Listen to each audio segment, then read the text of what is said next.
Hello, we are outside. It's finally warm enough weather to come outside again. I apologize for the looking straight down at the camera angle. I don't have a good outside setup yet, but I will work on that.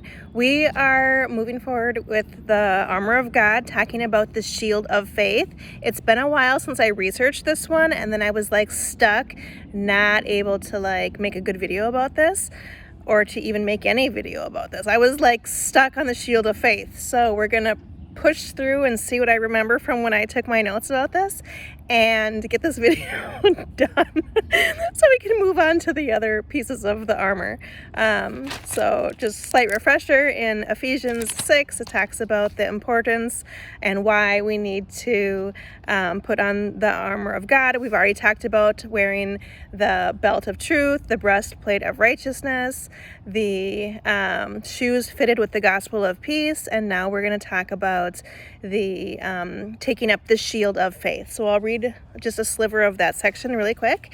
So it says, "Therefore, put on the full armor of God, so that when the day of evil comes, you may have done everything to stand. Stand firm then, with the belt of truth buckled around your waist, with the breastplate of righteousness in place, and with your feet fitted with the readiness, and with your feet fitted with the readiness that comes from the gospel of peace. In addition to all this, take up the shield of faith, with which you can extinguish all the flaming arrows of the evil one." And then it goes on, so we'll stop there. And I apologize, there's a stray, a feral cat that's hanging out with me tonight, so I keep looking at him. Okay, so when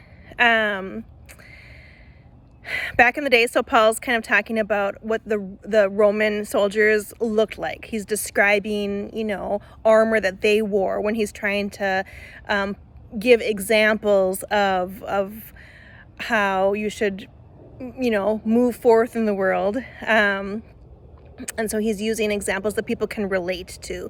So that's where he's getting the idea of the shield from. The Roman soldiers, they used shields, right? So they had these shields that were 4 feet, 4 feet tall and 2 feet wide.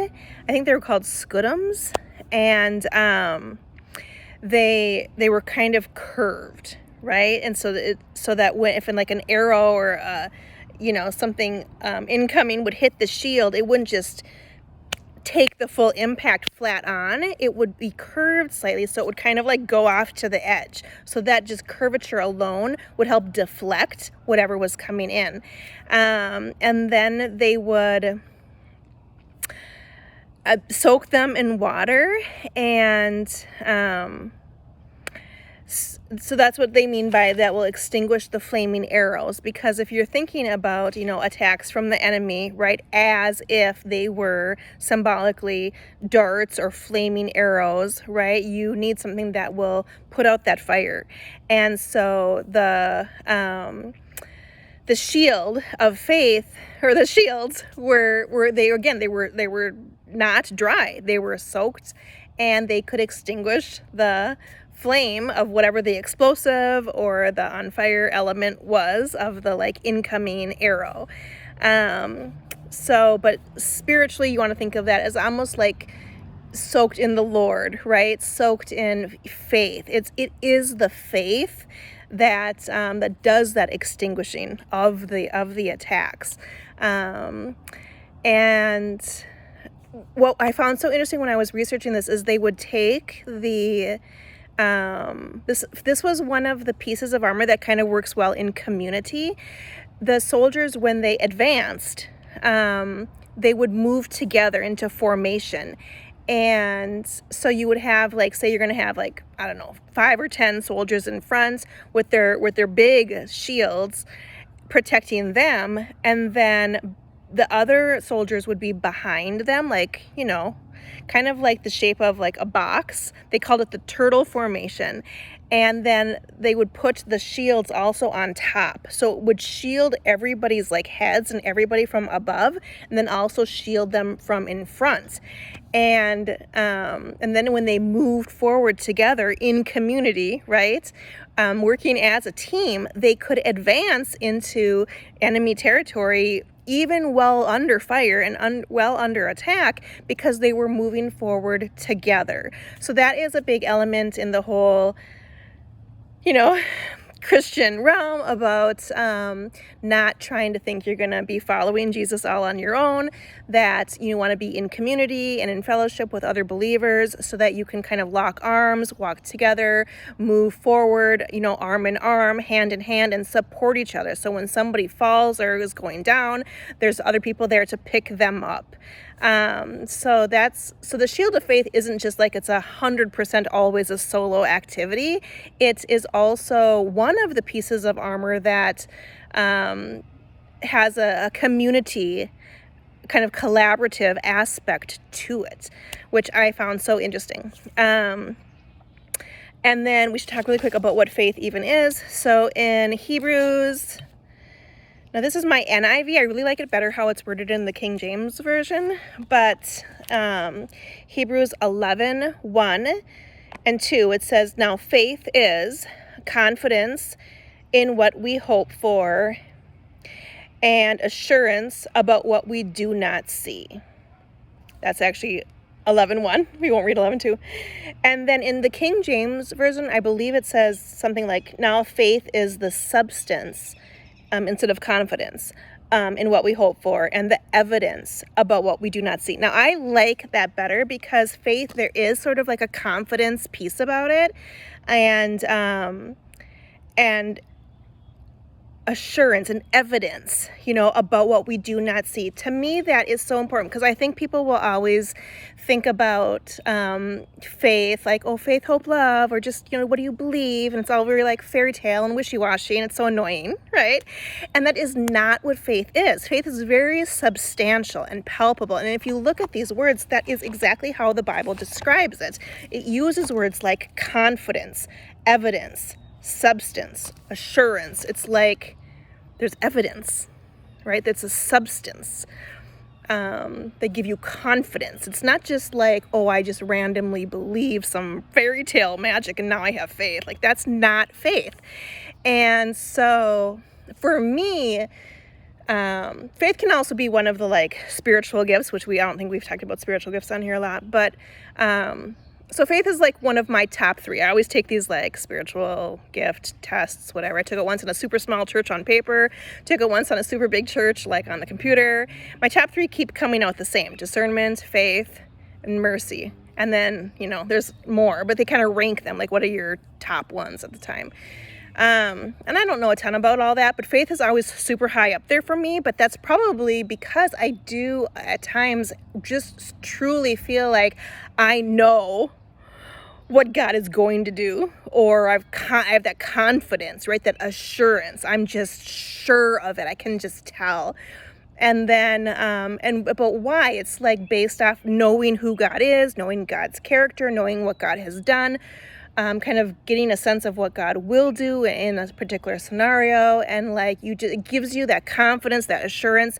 And it's based off evidence of what you've seen, what you've experienced, how you know God to be and what you've witnessed or I don't want to say miracles is a big word to say, but just things like that you actually feel like you have proof of. You have enough proof that God is real, that you have that confidence and that assurance, versus other people who maybe they don't have that, and they're just hoping that God is real. That's not faith. That's hopefulness, but it's not what faith is. The Bible describes faith very differently. So then I want to read a little bit even though it's not necessarily about the armor of God, it's in this book about spiritual gifts, because it talks about faith, and I think in such a really good way. This is in this book. It's by John Thompson. It's called Convergence. Let's see. And I'll read just a couple sections in chapter 10. He starts talking about faith. He says, the gift of faith is the special ability that God gives to certain members of the body of Christ to discern with extraordinary confidence the will and purpose of God for his work. The gift of faith is a spirit-given ability to see something that God wants done and to sustain unwavering confidence that God will do it, regardless of seemingly insurmountable obstacles. blah, blah, blah. These people are not naive, as others sometimes think. They are God-inspired visionaries who have confidence in what we hope for and assurance about what we do not see.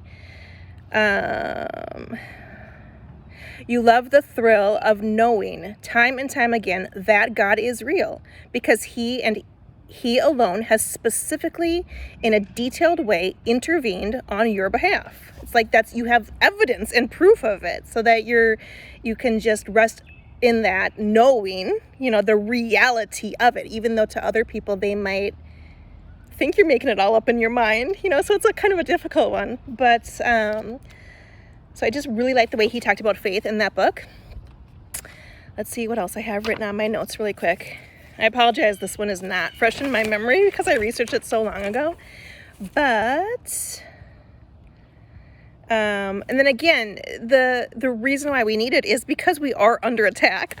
There's that piece about it, about the enemy, which nobody ever talks about enough. It's like, if you're going to believe in God, you have to believe in the devil.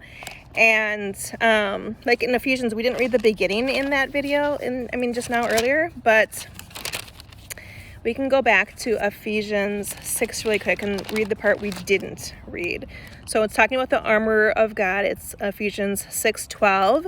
For our struggle is not against flesh and blood. You're not fighting with your sister, right? Your boss. But our struggle is against the rulers, against the authorities, against the powers of this dark world, and against the spiritual forces of evil in the heavenly realms. And that is so true. If you have dealt with spiritual warfare, you can kind of assess, is this flesh? Is this something that's happening, with this particular human being? Or is this spiritual? Is this like the enemy planting seeds in their mind, and now those words are coming out of their mouth at you, but it's not really them you should be upset with. It's the enemy that is causing the hurt and the harm through that person. And you have to be able to tell, is this an attacker, or is this just fleshly stuff, And so then it says, therefore, put on the armor of God.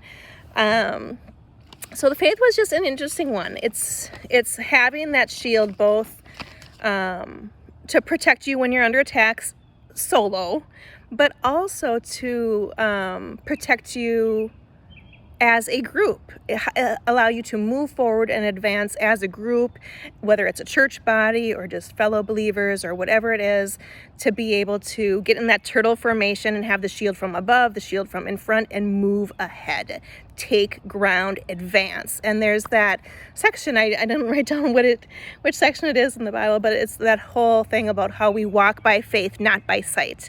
So if you're even envisioning the soldiers in that turtle formation as they're moving forward and advancing, if the people in the front have their shields up and then the shields are over them, the people in the middle of that little box of people, they're not walking, they're not seeing with their eyes. They're trusting everybody around them, and they truly are walking forward by faith, right? And they're protected because of those shields of faith. And there's all over in the Old Testament. I love when we can pull together the Old Testament with the New Testament and